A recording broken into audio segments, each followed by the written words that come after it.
ইয়েমেনের হুথি আনসারুল্লাহর নেতৃত্বাধীন সশস্ত্র বাহিনী লোহিত সাগরে কয়েকটি মার্কিন যুদ্ধজাহাজ এবং তেল আবিবের একটি সামরিক ঘাঁটি লক্ষ্য করে নতুন করে হামলা চালিয়েছে। $3 কোটি মূল্যের একটি মার্কিন MQ-9 ড্রোনও ভূপাতিত করেছেন তারা।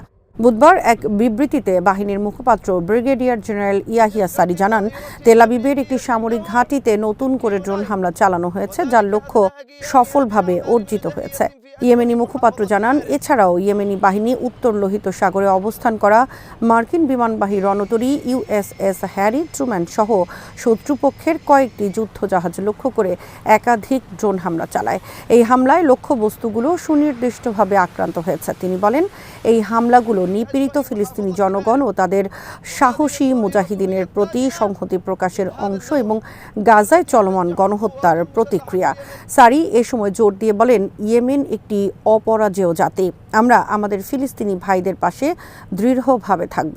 ইয়েমেনি মুখপাত্রের ভাষায়, ইয়েমেন কখনো মার্কিন আগ্রাসনের কাছে আত্মসমর্পণ করবে না এবং ইসরায়েলি আগ্রাসন বন্ধ এবং গাজার অবরোধ প্রত্যাহার না হওয়া পর্যন্ত অভিযান চালিয়ে যাবেন তারা। তিনি আরও বলেন, আল্লাহর সহায়তায় আমরা লোহিত সাগর ও আরব সাগরে ইসরায়েলি জাহাজ চলাচল বন্ধ করে দেব।